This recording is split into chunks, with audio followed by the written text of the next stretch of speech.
Tokyo Revengers Chapter 228 Review. Tayo sa video ito mga lodi, at yung hashtag nga ng chapter na ito ay beat hell out of. So bali napakalupit nga ng chapter na ito, pero by the way pasensya na nga pala mga lodi kasi na-late nga akong i-review yung chapter na ito. So bali dahil nga dyan ay simulan na natin to kaagad. Let's go! Pero meron one thing lang, para goes down, lahat kami dito ayos na.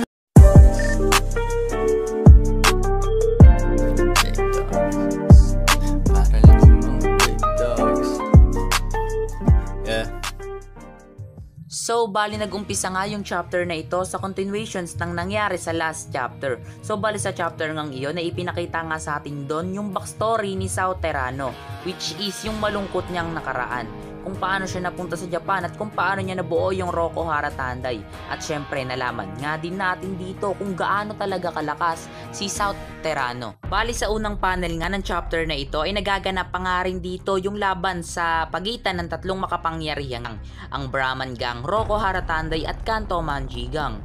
Which is at the same time nga ay tuloy pa nga rin dito o ito na nga yung continuations mga lodi ng laban sa pagitan ng West Duo, Waka x Benkei versus the Tyrant, Sao Terrano. At dito na nga magsisimula yung chapter na ito. So bali dito nga ay sumuntok ng malakas si Sao Terrano na straight papunta sa pagmumuka ni Waka habang papalapit ito. Pero mabilis nga lang iyon na nailaga ni Waka. Then dito nga yung ganda ng posisyon ni Waka para makapag-cast ng quick attack sa pagmumuka ni Sao Terrano kasi nakapag-angat nga siya kaagad dito ng paa niya, which is sa sobrang bilis nga ay nagulat din si Sao Terrano.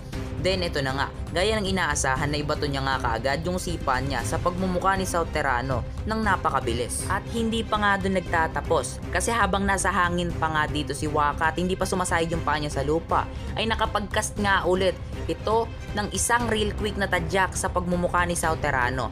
At hindi pa nga doon ulit natatapos kasi pagkatapos niya ngang gawin iyon ay kamangha-manghang nakapag-cast nga ulit ito ng another real quick na naman na tadyak sa batok ni Sao Terrano. Bali nagawa nga ni Waka ang lahat ng iyon, which is yung tatlong quick attack na iyon kay Sao Terrano nang hindi man lang sumasayad yung mga paa niya sa lupa sa sobrang bilis. At parang naglaro nga lang ito sa hangin sa sobrang bilis. At nung makita nga iyon ng mga tauhan ni Sao Terrano, lahat ng Rokohara Tandai na nanonood sa laban ay tila hindi nga makapaniwala ang mga ito sa ginawang iyon ni Waka. Kasi napakabilis talaga mga lodi, tatlong beses ko inulit. By the way, pagkatapos ngang gawin iyon ni Waka kay Sao Terrano ay bigla nga ditong sumulpot si Benkei ng napakabilis papalapit kay Sao Terrano para suntukin ito ng buong puwersa. At nang makita nga siya ni Sao Terrano ay hindi na nga ito nakailag pa o nakapag-react dahil sa bilis ng pangyayari, kaya sapul nga siya ng suntok ni Benkei sa pagmumuka niya at tumalsik nga siya dito ng malayo sa sobrang lakas. At nagulat nga ulit dito sa pangalawang pagkakataon yung mga tauhan ng Rokohara Tandai sa sinapit ni Sao Terrano, which is nagulat nga rin dito mga lodi pati na si Takemichi. Well, another prove na naman mga lodi about sa lakas ng dalawang to pagdating sa labanan. By the way, sa kabilang banda naman sa dako nila Mikey at Coco, nanonood pa nga rin sila dito sa nangyayaring conflict, which is nakita nga rin nila dito yung ginawa ng West Duo kay Sao Terrano. Nag-react nga dito si Coco sa nakita niyang iyon at nagsabi nga siya dito kay Mikey na ayos lang ba daw sa kanya kasi sa tingin niya nga daw ay sa Brahman Gang nga daw mapupunta yung panalo. Pero kinwestiyon nga lang siya dito ni Mikey, which is sa tingin niya ba daw. Then dito nga galing sa pagkakahiga ay dahan-dahan nga din ditong tumayo si Sao Terrano na parang wala lang yung ginawang pag-atake sa kanya ng West Duo. Medyo iginagulat nga din ito ng West Duo nang makita nila si Sao Terrano na tumayo. At nung nakatayo na nga dito si Sao Terrano ay nagkwento nga ito about sa was niya habang inuhubad niya yung uniforme niya. Nung 12 anyos nga daw siya ay nagawa niya ngang patayin daw yung taong naging tatay-tatayan niya na dahil sa mahal niya ito. So bali medyo crazy nga to mga lodi, crazy reason. By the way, pagkatapos niya ngang sabihin niyon ay pinakita niya nga dito yung tatlong peklat ng bala ng barel sa bandang leegan niya. At nung makita nga iyon ni Waka ay nagulat ito. Then pagkatapos niya ngang ipakita iyon ay nagpatuloy ito sa pagkukwento sa edad niya nga raw na 14 Anyos ay niraid nga daw yung bahay nila at pinatay yung nanay niya. At dahil nga daw sa 3 peklat na iyon ay nabingit nga daw yung buhay niya sa kamatayan, which is nag-struggle nga daw siya sa buhay at kamatayan. Then pagkatapos niyang sabihin niyon at marinig ng lahat ay nag-iba nga rito yung aura ni South Terrano. At nagbitaw nga ito ng mga salitang hindi niya nga raw mapigil yung urge niya. At nung marinig nga iyon mga lodi ni Takemichi ay nagulat nga ito at naalala niya nga rito kaagad yung dark impulses ni Mikey. At may siksik ko lang mga lodi, may urge si South Terrano. That means yung urge niya yung dahilan siguro mga lodi kung bakit niya pinatay yung naging tatay-tatayan niya na si Dino. So ngayon ito pala yung reason kasi di ba nga yung nakaraang chapter ay hindi sinabi yung reason, basta pinakita lang doon na pinatay niya. Anyway, going back, dito nga ay nagsabi si South Terrano kay Lawaka at Benkei na kapag iniisip niya nga araw na matatalo siya ng kagaya nilang dalawa ay nararamdaman niya nga araw na mas nagiging kagana-ganang maging bayolente.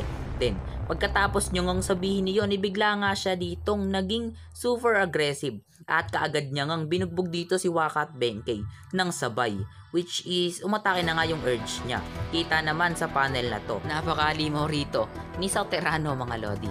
Then pagkatapos nga nun, pagkatapos niyang bugbugin si Waka at Benkei ay tumingala nga ito sa kalangitan at bumulong nga ito sa hangin, which is nagpasalamat nga ito sa urges na tinataglay niya na nagiging dahilan daw kung bakit lalo niyang mas minamahal yung violence. Then, bumali nga ng tanong dito si South kay Mikey na naiintindihan ba daw ni Mikey yung sinasabi niya. Grabe. Samantalang, si Takeyomi Akashi at Takemichi naman dito ay gulat na gulat at hindi makapaniwala sa ginawang iyon ni South Terrano kay Waka at Benkei. Then, ito na nga mga lodi, may tumawag nga rito kay South Terrano. At ito nga ay si Kawaragi Senju, which is napakaastig at nakakapanindig balahibo nga to mga lodi. At nakaka-excite ngang makita talaga yung laban ng dalawang to kung matutuloy. By the way, going back, nang hingi nga rito ng tawad si Senju kay Waka kasi i-break niya nga daw yung gusto ni Waka na wag siyang makisali. Sa kadahilan ng hindi niya nga raw kasi maa-attempt na tumayo na lang at manood. Then, sa panel ngang ito ay niyaya niya na nga dito si South Terrano. Grabe. At yung last panel nga na ito ay naglalaman ng mga katagang The Showdown Begins, which is foreshadowing to mga lodi na mukhang maglalaban talaga silang dalawa. Well, dyan na nga nagtatapos yung chapter 228. So ngayon ay i-analyze natin yung mga pangyayari sa chapter na ito. Unahin na natin yung urges na tinataglay ni South Terrano. So bali nakakagulat nga yun mga lodi nang sabihin ni South Terrano yung patungkol sa urges niya. Hindi niya nga raw napipigilan yung urges niya. O yung urges kasi mga lodi ay yung term sa Tagalog ay nag-uudyok sa kanya na maging bayolente. Hindi niya nga raw iyon napipigilan, which is that means nalulus control siya. At yung pinaka-reason nga kung bakit naoon yung urges niya ay kapag iniisip niya nga raw na matatalo siya. Grabe yun. So, bali yung urges niya nga mga lodi ay pinasalamatan niya. Kita naman natin sa panel na to. Well, yung dahilan nga nun mga lodi ay nagpapasalamat nga siya kasi mas pinalalakas nga siya ng urges na tinataglay niya.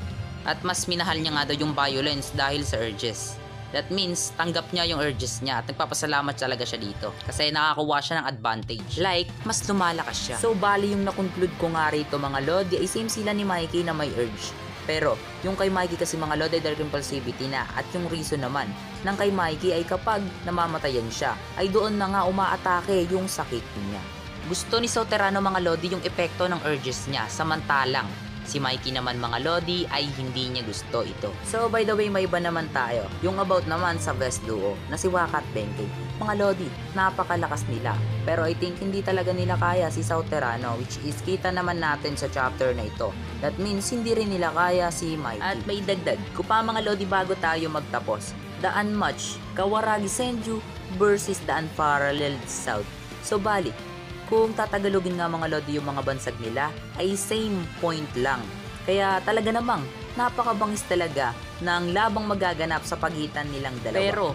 Pero ko mga lodi, like may height advantage kasi talaga dito si South Terrano at advantage nga rin yung pagiging lalaki niya at yung laki ng pangangatawan niya kumpara kay Senju na babae at babae yung katawan. At dagdag pa nga nun mga lodi, may urge si South Terrano na nagbibigay sa kanya ng level up na lakas. Bali kita naman natin yung ginawa niya kay Waka at Benkei.